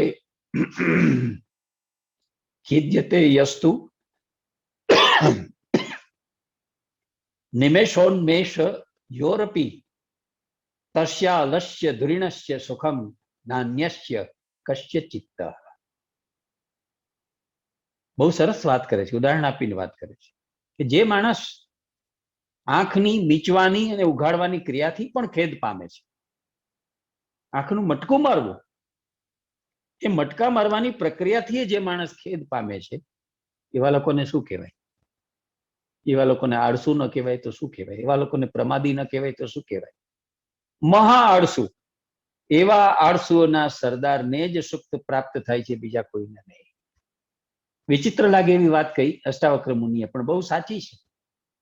શું કહે છે કે આપણે બધા પોતાને જ્ઞાની સમજીને ચાલીએ છીએ, સમજદાર સમજીને ચાલીએ, બુદ્ધિશાળી સમજીને ચાલીએ, પંડિત સમજીને ચાલીએ છીએ. આટલું તો મને સમજાય છે, આટલું તો મને આવડી ગયું, આટલામાં મને ખ્યાલ આવી ગયો, હું તો આગળ વધી ગયો. હકીકતે એવું કાંઈ હોતું નથી. આળસુ જેવા આળસુ થઈ જવાનું હોય છે. કઈ બાબતમાં આળસુ થઈ જવાનું? આય ત્યાં ભટકવાનું નથી. આ વિદ્વાન પાસે જવું, આ સંત પાસે, આ મહંત પાસે, આ મહાત્મા પાસે, આ શાસ્ત્ર પાસે, તે શાસ્ત્ર પાસે, આ સાધના પ્રણાલીમાં, તે સાધના પ્રણાલીમાં, આ આશ્રમમાં, તે આશ્રમમાં નહીં. એવો પુરુષાર્થ, એવો પરિશ્રમ સેજે જરૂરી નથી. એના બદલે આળસુ થઈ જાવ. તો આ કહેવાની એક રીત છે. આળસુ થઈ જાવ એટલે બધું છોડી દો એટલું તો કહેવાય છે, પણ પછી શું કરવાનું કે છે? આત્યંતિક ઉદાહરણ આપે છે કે એવાય આળસુ હોય છે કે જેને આંખનું મટકું મારી આંખ ઉઘાડવાને બંધ કરવાનું ગમતું નથી, એમાંય આળસ કરી જવા દો. તો જ્યારે તમે આવા જડભરત જેવા થઈ જાઓ છો, જ્યારે તમે આવા બધી વાતો જે છે બાહ્ય સંસારમાં તમને લોભાવનારી, એના લોભથી, એના પ્રલોભનથી મુક્ત થઈ જાઓ છો, ઉદાસીન થઈ જાઓ છો, તટસ્થ થઈ જાઓ છો, ત્યારે પેલા જડભરત જેવા તમે થઈ જાઓ છો. મને કંઈ સ્પર્શતું નથી, મને કંઈ અડતું નથી, મને કંઈ જોઈતું નથી, મારે કંઈ કરવું નથી. એવી એક પરિસ્થિતિમાં તમારી જાતને જ્યારે તમે મૂકો છો, ત્યારે તમે તમારી પોતાની અંદર ઉતરવાની શરૂઆત કરશો. જ્યાં સુધી તમે તમારા પોતાના પાસે આવતા નથી, બીજાઓ પાસે તમે વારંવાર જવાની પ્રક્રિયા કરો છો, પોતાની પાસે જતા નથી, પોતાની નજીક આવતા નથી, તો પોતાની પાસે જો તમારે જવું હશે તો તમારે આ બધો નાટારંભ છોડી દેવો પડશે. આ બધા જ પ્રયાસો અને આ બધા જ પ્રકારના પરિશ્રમો છે તે છોડી દેવા પડશે. તમારા પોતાનામાં નિજમાં જવા માટે, આત્મરૂપ થવા માટે થઈને તમે તમારા સુધી પહોંચો તો ખરા. પહેલા એ જ્યારે પહોંચશો અને બીજા કોઈની તમા નહીં રાખો, બીજા કોઈનું આકર્ષણ નહીં, બીજા કોઈનું પ્રલોભન નહીં, બીજા કોઈની વાતમાં લલચાશો નહીં, અને તમે સંપૂર્ણપણે આત્માર્થી થઈને, નિજત્વને ઓળખવા માટે થઈને, પોતાના ગુરુ બનીને, પોતાના આનંદ અને સુખની શોધમાં પોતાની અંદર જ્યારે પ્રવેશશો, ત્યારે તમે આ સુખ અને આનંદની નજીક જશો. ત્યાં સુધી જઈ શકવાના નથી. જેમ ખાલી થાવ એમ કીધું, એમ તમારી આ બધી જ બહારની ગતિવિધિઓ બંધ કરી દો. આ ભટકવાનું, આ રજડવાનું, આ શોધવાનું, હું કોઈક ગુરુને શોધી લઉં, ગુરુ મને સાચો રસ્તો બતાવશે, ગુરુ ગમ વિના જ્ઞાન શક્ય નથી. આ બધી વાતો પડતી મૂકો. તમારા પોતાના ગુરુ તમે થાવ. તમારી અંદર ઉતરવાનું તમે કરો, કારણ કે આનંદ કે સુખ એ તમારી અંદર જ રહેલા છે, અને તમે અંદર ઉતરશો તો જ એ પ્રાપ્ત થવાના છે. તો તમે એ દિશામાં તમારી નજીક આવો ને આ બધું જે છે તે છોડો. કહેવાનો મતલબ શું છે? તાત્પર્ય શું છે? કે આપણે બધા આ સંસારના સંબંધોના અને વ્યવહારોના જાળાઓની અંદર ગૂંચાયેલા છીએ, ગૂંચવાયેલા છીએ, બંધાયેલા છીએ. એ તંતુઓને છેદી નથી શકતા, એ બધાના સંબંધો આપણે કાપી નથી શકતા, એ બધાની અંદર આપણે વિતાતા જઈએ છીએ, એ બધા આપણી ઉપર નાગચૂડની જેમ ભીસાતા જાય છે. આપણે એની અંદર રેસાતા જઈએ છીએ, રીબાતા જઈએ છીએ, સીજાતા જઈએ છીએ, પણ આપણે મુક્ત નથી થઈ શકતા. આવી જે પરિસ્થિતિ છે. સૌથી પહેલી જરૂર જે છે તે પોતાની નજીક આવવાની છે, પોતાને સમજવાની છે. બીજાને સમજવાનું બહુ કર્યું. બાહ્ય જગતના સત્વો અને તત્વો, પદાર્થો, વસ્તુઓ, એ બધાને સમજવાનો બહુ પુરુષાર્થ આપણે કર્યા કરીએ છીએ, પણ પોતાને સમજવાનો પુરુષાર્થ, હું કોણ છું, હું શા માટે છું, મારો અંતિમ ઉદ્દેશ શું હોઈ શકે, હું કેવી રીતે મારા જીવનમાં સફળ ઉપરાંત કૃતાર્થ થઈ શકું, આ વાત સુધી જે લોકો જવા માટે પ્રયત્નો કરે તે લોકો આ પામી શકે એમ છે. એટલે આ વાત ઉદાહરણથી કહે છે, જેમ ખાલી થવાનું ઉદાહરણ આપ્યું, રિક્ત થઈ જાઓ, અંદરથી બધું ઉલેચી નાખો, મન મગજમાં જે ભૂસું ભર્યું એ બહાર કાઢી નાખો. એમ કહે છે કે તમે બાકીની આવી પ્રવૃત્તિની સાંસારિક જડો જથાઓને પણ છોડી દો. આ બધું પણ નકામું છે, એને છોડો. ઇદમ કૃતમ ઇદમ નેતિ દ્વંદ્વૈર મુક્તમ યદા મનઃ ધર્માર્થ કામ મોક્ષેષુ નિરપેક્ષમ તદા ભવેત. આમ હું શું કામ કહું છું? અષ્ટાવક્ર મુનિ સમજાવે છે કે આમ હું એટલા માટે કહ્યું કે મેં આ કર્યું અને આ ન કર્યું, એવા દ્વંદ્વોમાં તમે જીવનમાં પડ્યા જ કરશો. જો આ વસ્તુ નહીં કરો, તમે તમારા પોતાના સુધી પહોંચવાનો પ્રયત્ન નહીં કરો, અને આવા વિદ્વાનો પાસે, પંડિતો પાસે, આશ્રમોમાં, ગુરુઓ, સંતો, મહંતો પાસે, સાધના પ્રણાલીઓ પાસે જ્યાં કંઈ તમે ભટકતા રહેશો તો તમને તમારા જીવનમાં કંઈક ઉણપો દેખાયા જ કરશે. આ કરવા જેવું હતું, મેં કર્યું નહીં, આ નહીં કરવું જોઈતું હતું. આવા બધા દ્વંદ્વોમાંથી તમારું મન છે ને તે અટવાયા જ કરશે. તમારા મનને આ પ્રકારના દ્વંદ્વમાંથી, આ પ્રકારના પરસ્પર વિરોધી ખ્યાલમાંથી એ મુક્ત કરવાનું છે, એમાંથી એ છૂટવાનું છે. એવી રીતે જ્યારે તમારું મન મુક્ત થશે ત્યારે ધર્મ, અર્થ, કામ અને મોક્ષ પ્રત્યે પણ ઉદાસીનતા તમને આવશે. આગળ મેં તમને કહ્યું ને કે જીવનના 4 પુરુષાર્થોની વાતો બધા કર્યા કરે છે, પણ એ નકામા છે. એણે અર્થને અનર્થ કહ્યો, કામને વિષયુક્ત કહ્યો, અને ધર્મને બંનેની કારણરૂપ ભૂમિ કહીને અધર્મ કહ્યો. છોડો, આ સાચો પુરુષાર્થ નથી જેને તમે જીવનમાં પુરુષાર્થ માનીને ચાલો છો. એ બધા પુરુષાર્થો ક્યારે કરવાના થાય? ધર્મ, અર્થ, કામ, આ બધા પુરુષાર્થો, મોક્ષ વગેરેની પ્રવૃત્તિ કે પરિશ્રમ ક્યારે કરવાનો થાય? જ્યારે તમે સંસારના બંધનોથી બંધાયેલા હો, સંસારની આસક્તિઓથી, એની અહંતા મમતાથી, એના રાગ દ્વેષથી, એના અભિનિવેશથી તમે બંધાયેલા હો ત્યારે. પણ તમે એવા દ્વંદ્વથી જો મુક્ત થઈ ગયા હો, નહીં રાગ અને દ્વેષ, નહીં અહંતા અને મમતા, નહીં માયા અને મમતા, નહીં અભિનિવેશ, નહીં હર્ષ શોક, નહીં તાપ સંતાપ, એવી બધી વસ્તુથી જ્યારે તમે મુક્ત થઈ જશો ત્યારે તમને સમજાશે કે તો પછી આવી ધર્મ સાધના કરવાની, અર્થ સાધના કરવાની, કામ સાધના કરવાની, મોક્ષ સાધના કરવાની જરૂરિયાત જ ક્યાં છે? કંઈક મેળવવું હોય તો આપણે પ્રયાસ કરવો પડે, પરિશ્રમ કરવો પડે, પુરુષાર્થ કરવો પડે. પણ એ જે મેળવવાની વાત છે તે મેળવવાનું શું છે જ ખબર નથી, અને આપણે પુરુષાર્થ ને પરિશ્રમ કર્યા કરીએ.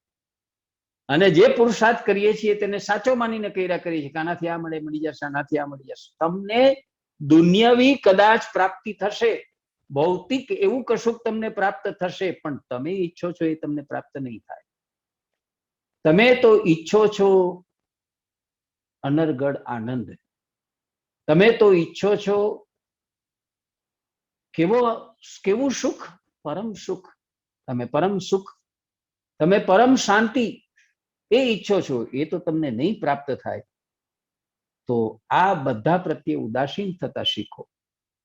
આવો સાધના ક્રમે કરવાની જરૂર નથી, આવો પુરુષાર્થે કરવાની જરૂર નથી, આવો પરિશ્રમ કરવાની જરૂર નથી. આ કરીશ તો મને આ ફળ મળશે, આ કરીશ તો મને આ ફળ મળશે, એને બદલે શું કરવું જોઈએ? તો કે છે વિરક્તો વિષય દ્વેષ્ટા રાગી વિષય લોલુપઃ ગ્રહ મોક્ષ વિહીનસ્તુ ન વિરક્તો ન રાગવા.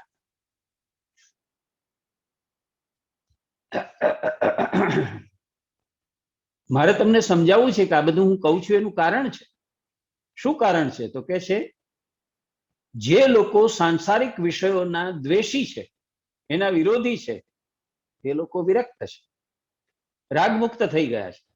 કેમ કે વિષયોની માયા એને છોડી દીધી છે, વિષય તરફનો અનુરાગ એને છોડી દીધો છે. વિષયોમાં લોલુપ શમી છે.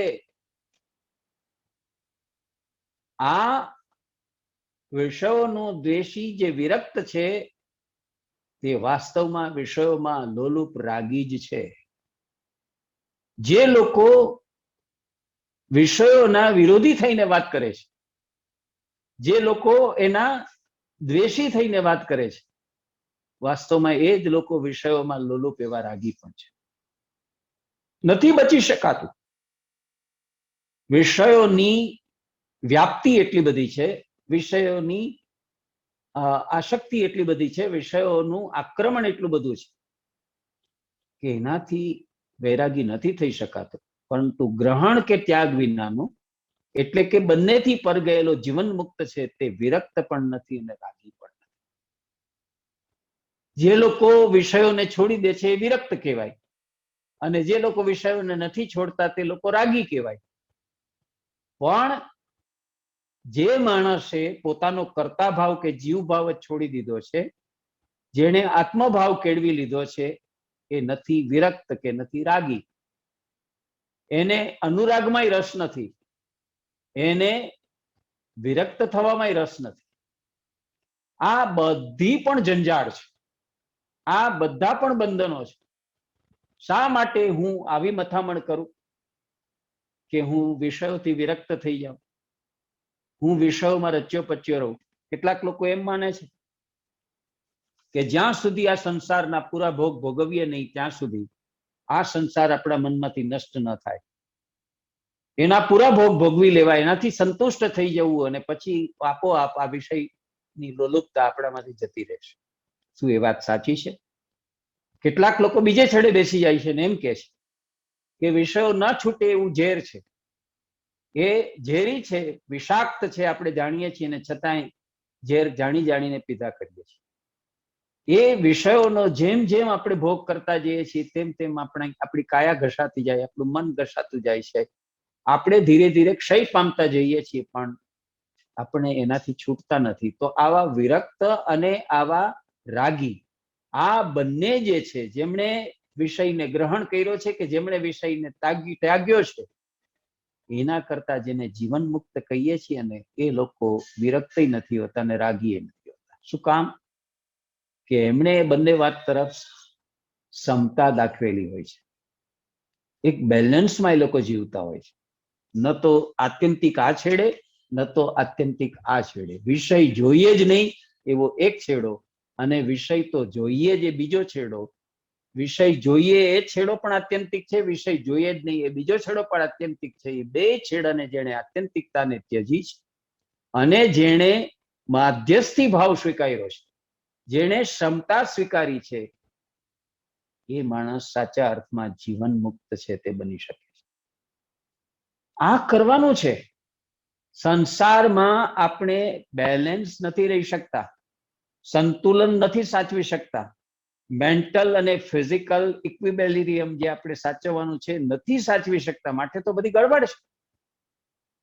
ખરું એ છે કે જેમ આપણે શાકભાજી લેતા હોય સ્થૂળ વસ્તુ, તો પણ બે પલ્લા સરખા રહે છે ને આપણે જોઈએ છીએ. એક પલ્લું ઊંચું ને એક નીચું, તો આપણે પંજોર નથી રાખતા. ઉપરનો કાંટો બરાબર વચ્ચે રહેવો જોઈએ, ના આ બાજુ ઢળેલો ના આ બાજુ ઢળેલો, એવું આપણે જે માનીએ છીએ ને જોઈએ છીએ, એવું જીવનમાં કેમ નથી કરતા? નહીં તો વિષયનું પલ્લું આપણું નમી જવું જોઈએ, એટલે કે રાગનું પલ્લું આપણું નમી જવું જોઈએ. નહીં તો વિષય મુક્તિનું પલ્લું, વૈરાગીપણાનું પલ્લું આપણું ઝૂકી જવું જોઈએ. એ બંને આત્યંતિક વાતો છે. આપણો પોતાની ચેતનાનો કાંટો તો વચ્ચે સ્થિર રહેવો જોઈએ. બંને પલ્લા સરખા રહેતા હોય અને આપણે સમત્વની દશામાં જીવી શકતા હોઈએ, સંતુલન પૂરું સાચવી શકતા હોઈએ, તો આપણી પ્રજ્ઞા સ્થિર રહે છે. અને આપણી પ્રજ્ઞા સ્થિર રહે ત્યારે આપણે જીવન મુક્તિની દિશામાં આગળ તપી શકીએ છીએ. હેયો પાદેયતા તાવત સંસાર વિટપાંકુરઃ સ્પૃહા જીવતી યાવદ્વે નિર્વિચાર દશાસ્પદમ. જ્યાં સુધી મનુષ્યના જીવનમાં સ્પૃહા એટલે કે તૃષ્ણા એટલે કે કામના જીવતી હોય છે ત્યાં સુધી જ આ સંસારમાં ગ્રહણ કરવાની કે ત્યાગની ભાવના છે તે જીવતી રહે છે. અને એવી ભાવના વડે સંસાર રૂપી વૃક્ષનો અંકુર છે તે ગણાય છે. આ સંસાર રૂપી જે વૃક્ષ છે એ વૃક્ષની અંદર સ્વીકારવાની અને છોડી દેવાની એવી જે ભાવનાઓ જીવતી રહે છે તેનું કારણ એ છે કે સ્પૃહા ન હોય તો તે ગ્રહણ અને ત્યાગની ભાવના નિર્વિકલ્પ અવસ્થા રૂપ જ બને. પણ આપણામાં આપણે સંસાર રૂપી વનમાં જીવીએ છીએ. આપણે કોક જીવન નામના અસ્વસ્થ વૃક્ષમાં જીવીએ છીએ. તો આ વૃક્ષ કેવું છે?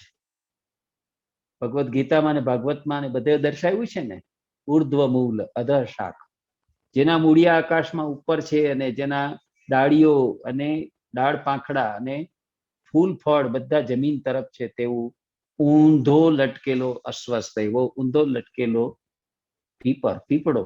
આ જે આખી વસ્તુ સ્થિતિ છે તો શું કામ એમ કહે છે કે આપણે જે કુળમાં કે વંશમાં જન્મ્યા એમાં આપણા જે આદિ પુરુષ હશે જેનાથી આપણો વંશ કે કુળ ચાલુ થયો એ આપણું મૂળ કહેવાય. એ તો જતા રહ્યા. આપણે તો એના સંતાન એના સંતાન એના સંતાન એના સંતાન પેઢી દર પેઢી પેઢી દર પેઢી આપણા સુધી આપણે પહોંચ્યા છીએ. એટલે આપણે તો નીચે આવ્યા છીએ. આપણાથી શરૂ કરીએ તો આપણા મૂળ સુધી આપણે જઈ શકીએ છીએ. કે ભાઈ હું એમ કહું નરેશચંદ્ર લક્ષ્મીદાસ દામોદરદાસ વાલજી જેઠા મૂળજી ભાણજી રતનસિંહ વલ્લભ ચોથ, એમ કરતા કરતા મારી 10-12 પેઢીઓ જે કઈ થઈ હોય એ બધી પેઢીઓ એમાં જે છેવટની પેઢીએ હું પહોંચું તે મારું મૂળ થયું. તો આપણું સંસાર વૃક્ષ આવું ઊંધું છે. એ સંસાર વૃક્ષમાં આપણે જીવી રહ્યા છીએ ત્યારે આપણું સાચું મૂળ જે પરમાત્મા કે પરમ ચૈતન્ય છે તો ઉપર છે. અને આપણે આપણા આ જીવધારી જીવાત્મા બનીને અહીંયા જયારે જીવીએ છીએ ત્યારે આપણે તો નીચે છીએ. એવી આપણી જે પરિસ્થિતિ છે, પરિસ્થિતિની અંદર આપણે આપણું આ વસ્તુ ભૂલી ગયા છીએ કે આપણે તૃષ્ણાયુક્ત, સ્પૃહાયુક્ત, એષણાયુક્ત એવા સંસાર રૂપી વનમાં છે તે જીવી રહ્યા છીએ. અને આ અંકુરો બધા એમાં ફૂટ્યા કરે છે. શેમાં ફૂટે? સંસાર રૂપી વૃક્ષના બધા અંકુરો છે. ઈચ્છા, કામના, સ્પૃહા, એષણા, આકાંક્ષા જે કઈ છે એ બધા એમાં ફૂટતા અંકુરો છે. જો આ સ્પૃહાનો ત્યાગ કરી દઈએ તો પછી આ ગ્રહણ કરવા જેવું છે ને આ ત્યાગવા જેવું છે એવી અવસ્થા જ રહે નહીં. આપણી અવસ્થા કેવી થઈ જાય? વિકલ્પ વિનાની. આપણી સામે ઓપ્શન રહે જ નહીં. મારે આ જોઈએ છે, મારી આ કામના છે, મારી આ ઈચ્છા છે, અને ઈચ્છા સંતોષાય તો સુખ, ઈચ્છા ન સંતોષાય તો ક્રોધ. તો આવા રાગ અને દ્વેષથી આપણે ઉઘરી જઈએ, સુખ અને દુઃખથી, હર્ષ અને શોકથી આપણે બચી જઈએ. એટલે કે છે કે હેયો પાદેયતા, ઉપયોગી અને બિનઉપયોગી એવી બધી વસ્તુ જે છે તેને આપણો વિવેકથી સમજવી જોઈએ. કે ઉપયોગી અને બિનઉપયોગીના ધોરણો જ જીવનમાં ત્યાંથી દાખલ થાય છે જો આપણે ઈચ્છાયુક્ત, કામનાયુક્ત, સ્પૃહાયુક્ત, લિપ્સાયુક્ત હોઈએ, તૃષ્ણાયુક્ત હોઈએ તો. પણ આ સ્વીકારું ને આ છોડી દઉં એવી સંકલ્પ વિકલ્પની અવસ્થા જ ન આવે એવી અવસ્થામાં આપણે પહોંચવાનું હોય છે. નિર્વિકલ્પ અવસ્થામાં અનેક વિકલ્પોમાંથી જ્યારે એક જ વિકલ્પ પસંદ કરવાનો હોય એવી પરિસ્થિતિ છે. Life is nothing but A perpetual situation of options. તમારી સામે જીવન અનેક પ્રકારના વિકલ્પો રજૂ કરે છે. You have to select one. તમારે એમાંથી એક જ પસંદ કરવાનો છે ને એ પસંદગી વખતે તમે મૂંઝાવ છો. આ પસંદ કરું કે આ પસંદ કરું? આ પસંદ કરીશ તો એના ફાયદા આવા હશે, ગેરફાયદા આવા હશે. આ પસંદ કરીશ તો એના ફાયદા આવા હશે, આવા ગેરફાયદા હશે. નક્કી નથી કરી શકતા કે તમારે આ અનેક વિકલ્પોમાંથી કયો વિકલ્પ પસંદ કરવો. સાચી વાત એ છે કે કોઈ વિકલ્પ છે જ નહીં, એક જ વાત છે. અને તે વાત કઈ છે? તમારે તમારા પોતાની નજીક પહોંચવા. તમારા નિજત્વને ઓળખવાની, તમારી પોતાની જાતની સાથે મેળાપ કરવાની, તમારા સ્વ સ્વરૂપ સાથે તમારું અનુસંધાન સાધવાની એવી જે વાત છે, ત્યાં બીજો કોઈ વિકલ્પ જ નથી. પણ તમે આ રીતે કરો છો, એને કારણે તમે આ પ્રકારના વિકલ્પોમાં ઉલઝો છો, મૂંઝાઓ છો, અથવાઓ છો, ભાવદ્વિધા અનુભવો છો, ઔઢવમાં પડો છો. પ્રવૃત્તો જાયતે રાગો નિવૃત્તો દ્વેષ એવ હિ નિર્દ્વંદ્વો બાલદ્વિમાનેવ મેવ વ્યવસ્થિત. જગતનો એક સનાતન સિદ્ધાંત હું તમને સમજાવું છું જનક, કે હંમેશા પ્રવૃત્તિ કરો, કાર્ય કરો તો એમાંથી આસક્તિ જન્મે છે, તેમજ નિવૃત્તિમાંથી હંમેશા દ્વેષ જન્મે છે. એટલે આ બે અવસ્થા નકામી છે. પ્રવૃત્તિ એ નકામી છે અને નિવૃત્તિ એ નકામી છે. પ્રવૃત્તિમાંથી આસક્તિ જન્મશે અને નિવૃત્તિમાંથી દ્વેષ જન્મશે. તો આ બે છોડવા જેવી વસ્તુ છે. આથી બુદ્ધિમાન એવા મનુષ્યો દ્વંદ્વ રહિત બનીને બાળકની પેઠે જેમના તેમ સ્થિર રહે છે. બાળક ક્યારેય આવી રીતે વિકલ્પોમાં મૂંઝાય છે ખરું? બાળક આવી ઔઢવ અનુભવે છે ખરું? બાળ સહજ આપણે નિર્દોષ થઈ જવાનું છે. આપણે નિર્દોષ નથી, આપણે સદોષ છીએ. શું કામ? કે આપણને કેટલું ગમે છે તે આપણે જોઈએ છીએ, આપણે સ્વીકારવું છે, એની આપણને સ્પૃહા છે, એનો મોહ છે, એની આસક્તિ છે. કેટલુંક અણગમતું છે, કેટલુંક કદરૂપું છે, કેટલુંક નથી જોઈતું, એને આપણે ત્યજવું છે. તો એનો અર્થ એ થયો કે તમારી સામે અનેક વિકલ્પો હતા, એમાંથી અમુકને તમારે સ્વીકારવું છે, અમુકને તમારે છોડી દેવું છે. માટે તમે સદોષ છો. તમે પ્રવૃત્તિ કરો છો કે આટલું લઈ લઉં, આટલું છોડી દઉં. સંયુક્ત કુટુંબમાં રહેતા માતા પિતા હોય ત્યાં સુધી ઠીક છે, બધા ભાઈઓ સંપી જંપીને રહેતા હોય, પણ પરણી અને પોતાનો સંસાર વિકસેલા પછી બધા એક ઘરમાં સાથે રહી શકતા નથી. દરેક ભાઈ અને દરેક એની પત્ની, દરેક ભાઈની પત્ની, દરેક દંપતીની ઈચ્છા એ હોય છે કે પૈતૃક સંપત્તિમાંથી વધારે ને વધારે ભાગ પોતાને મળે, જલ્દીથી મળે. તો તમે જુઓ કે એને જલ્દી હવે છૂટા થઈ જવું છે, જલ્દી બધો લાભ લઈ લેવો છે. એને માટેની જે કઈ પ્રવૃત્તિ કરવી પડે બધી પ્રવૃત્તિ કરે છે. તો આ પ્રવૃત્તિ છે શેમાંથી જન્મી છે? આસક્તિમાંથી. મને આ મળી જાય, મને મોટો ભાગ મળે, મને સારો ભાગ મળે, મને આમાંથી, આ કકડાટમાંથી, આ સંયુક્ત કુટુંબની જડોજથામાંથી અમે મુક્ત થઈ જાય, એ ને હું ને મારો પરિવાર આનંદથી જીવીએ, એવી આસક્તિ છે. એને કારણે આ બધી ખટપટની પ્રવૃત્તિઓ કુટુંબમાં આવે છે. કુશંપની, ખટપટની, બોલચાલની, ઝઘડાની, ક્લેશની પરિસ્થિતિ એને કારણે તો ઊભી થાય છે.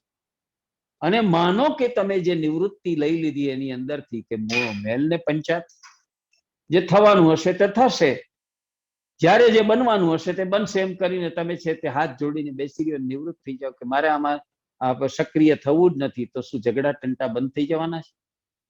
એની અંદર ઉલટાના દ્વેષ વધવાના છે કે આ તો જો અઘોરી થઈને બેસી ગયા, અલગારી થઈને બેસી ગયા, આને તો કઈ પડી નથી, આ કઈ પહેલ કરતા જ નથી, આ જે છે તે આપણને અન્યાય કરી રહ્યા છે, આ એમ કરીને પોતાની જાતને સુરક્ષિત રાખે છે અને આપણને પરિણામ લાવવા દેતા નથી.